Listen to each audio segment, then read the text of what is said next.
Hello বন্ধুরা, beauty স্মেকওভার থেকে beauty আবারও হাজির। সকলকে অনেক স্বাগত নতুন একটা জেরি ব্লগে।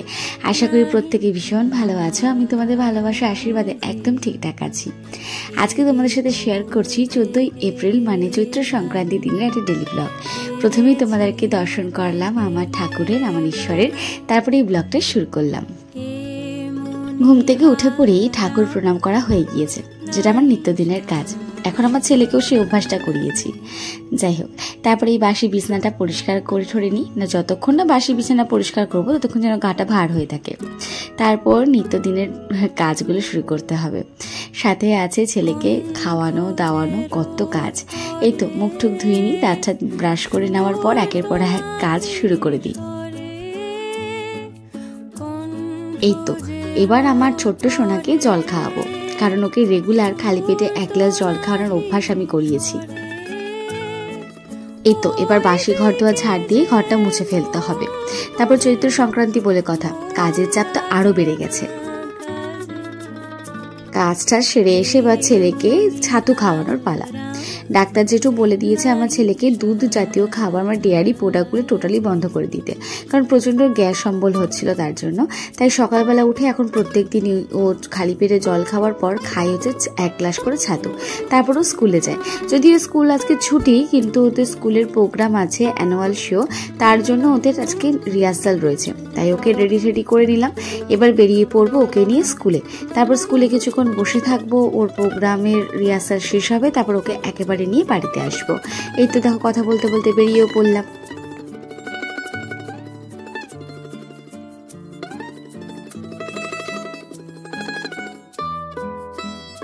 এই তো উঠে পড়েছি অটোতে।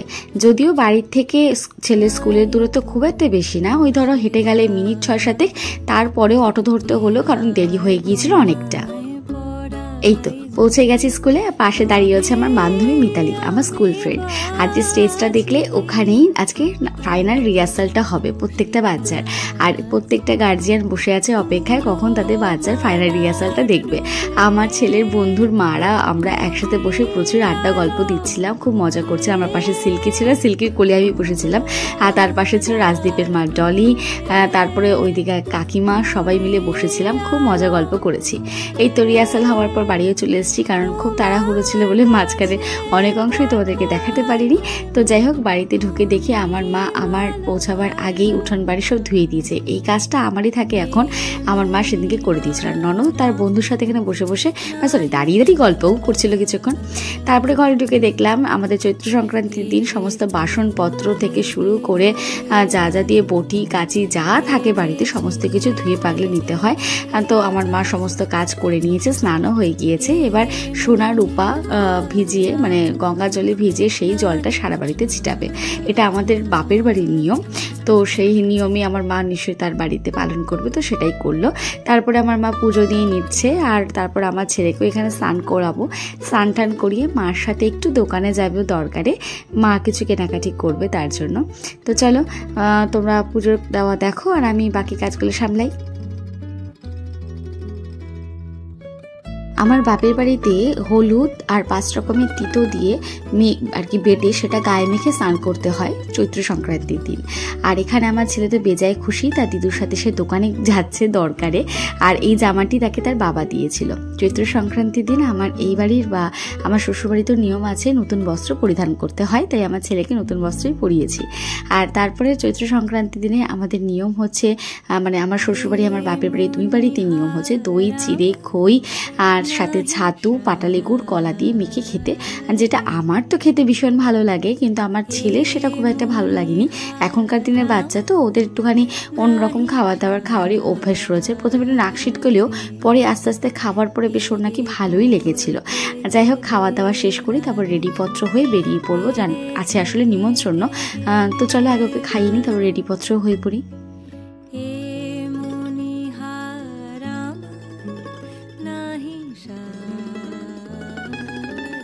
এই তো রেডি হয়ে পড়েছি, বেরিয়েও পড়লাম। আমি, আমার মা, আমার ছেলে 3 জনে, আর যাচ্ছি আমার কাকুর বাড়িতে। আসলে নিমন্ত্রণ রয়েছে পাচন খাওয়ার জন্য। সত্যি কথা বলতে আমার বাবুর ছোট কাকার থাকাকালীন সময় থেকে, আমরা ছোট দাদু থাকাকালীন সময় থেকেই আমাদের কাকুর বাড়ি, এখন কাকুর বাড়ি মানে দাদুর বাড়িতে নিমন্ত্রণ থাকতো এই পাঁচন খাবার। নোয়াখালীদের মধ্যে পাঁচনের নিয়মটা কিন্তু থাকবেই, আর আমার বাপের বাড়িতে নিয়মটি রয়েছে, যদিও শ্বশুর বাড়িতে নেই। তারপর হাঁটতে হাঁটতে চলে আসলাম আমরা হরিসভায়, প্রণাম সারলাম রাধা মাধবকে, তারপর একটুখানি অন্নপ্রসাদ নিয়ে নিলাম। অন্নভোগ নিয়ে আমরা বেরিয়ে পড়লাম কাকার বাড়ির উদ্দেশ্যে। তো ঢুকেও পড়েছি কাকুর বাড়িতে। এবার ঘরে ঢুকে সবাই মিলে একটু আনন্দ মজা করব, খাওয়া দাওয়া করব। আমি প্রথমেই আগে ঢুকে পড়ি প্রতিবারের মতো ঠাকুর ঘরে, আর এত সুন্দর করে কাকিমা সুন্দর করে সাজিয়ে গুছিয়ে সযত্নে ঠাকুরের পুজো দেয়, যা দেখলে বোঝা যায় ঈশ্বর সত্যি সেখানে বিরাজমান। তো তোমরা প্রত্যেকেই ঠাকুরের দর্শন করো আগে। এখানে আমার মেজো পিসি বসে পড়েছে আর কি পরিবেশনের জন্য, কারণ আমার পিসামশাই, কাকু, ভাই আর আমার পিসতুতো বোনের হাজবেন্ড সবাই খেতে বসে পড়েছে। তো ওনাদের খাওয়া হয়ে গেলে আমরা খেতে বসবো। এই তো আমরা সব বোনেরা মিলে খেতে বসে পড়েছি। ছিল সাদা ভাত, পটল ভাজা, আর ছিল প্রথমেই অন্নভোগ, যেটা আমি নিয়ে এসেছিলাম। আর এখানে আমার ছেলে তো বেজায় খুশি খাবার দাবার দেখে। ও তো অন্নভোগ মুখে দেওয়ার পর পটল ভাজা দিয়ে তৃপ্তি করে ভাত খেতে শুরু করে দিয়েছে। তো এবার পাতে পড়লো হচ্ছে উচ্ছে আলুর তরকারি, মানে তেতো আমাদের খেতেই হবে। আমার পাশে বসেছে আমার মেজো পিসির মেয়ে রিয়া, তার পাশে ছুটি আমার কাকুর ছোট মেয়ে, আর তার পাশে কাকুর বড় মেয়ে। তারপর টক ডাল দিয়ে জমিয়ে খেলাম পটল ভাজা দিয়ে, যেটা খেতে ছিল দারুণ। আসলে ডালটা অমৃতর সমান হয়েছিল। তারপরে খেলাম পাঁচন বলতে তো বিভিন্ন রকমের সবজি, শাক, তেতো সবকিছু দিয়ে হয়। তারপরে খেলাম পনিরের তরকারি দিয়ে, আর তারপরে ছিল একদম সাদা টক মিষ্টি দই। আমাদের কিন্তু সংক্রান্তির দিন সমস্ত কিছু নিরামিষ খাওয়া দাওয়ারই হয়। তারপর আমার ছেলেকে নিয়ে আমার মা, আমার পিসি, কাকা সবাই মিলে জমিয়ে গল্প আড্ডা শুরু করেছে। ওর কথা শুনতে তো সবাই এত ভালোবাসে, কি বলবো, সবাই প্রচন্ড ভালোবাসে আমার ছেলেকে। এই দেখো আমার ছোট বোন কি সুন্দর ঝুল বারান্দাতে একটা সুন্দর বাগান তৈরি করেছে। বাড়িতে যেসব জিনিসপত্র ফেলে দেওয়া হয়, যেমন কাপ বা কোনো কিছু খাবারের কৌটো, সমস্ত কিছুকে ব্যবহার করেছে, তার মধ্যে গাছ সংরক্ষণ করে তার যত্ন করে। কি ভালো লাগছে না দেখতে বলো। যাই হোক, অনেকক্ষণ গল্প আড্ডা মজা করে এবার বাড়ি ফেরার পালা। আমি, মা আর ছেলে ভুলেই গিয়েছে যে সন্ধ্যা হয়ে গিয়েছে, এবার বাড়ির দিকে যেতে হবে। বাড়ি অন্ধকার হয়ে পড়ে রয়েছে, বাড়িতে লাইট ঠাইট ধরেই সন্ধ্যা দিতে হবে। রাস্তায় বেরিয়ে দেখি হরিসভাটা কত সুন্দর লাগছে, নতুন আলোয় যেন ঝলমল করে উঠেছে। ওই যে বললাম বাড়ি ঢুকে বাড়িটা অন্ধকার লাগছে, একদমই তাই। এবার বাড়িতে একটুখানি ঢুকে সন্ধ্যা দেওয়া হবে, ঘরে লাইটপত্র জ্বালানো হবে। মা ওখানে সন্ধ্যা দিচ্ছে, আর আমি বেরিয়ে পড়লাম ফুচকা খাওয়ার উদ্দেশ্যে। ফুচকা খেলাম, আর সঙ্গে নিয়ে গেলাম একটু চুরমুর। বাড়িতে একটু আমেজ করে চুরমুর খাবো, অনেকদিন চুরমুর খাওয়া হয় না। আমি তাই চুরমুরটা খাই, আর তোমরা দেখতে থাকো।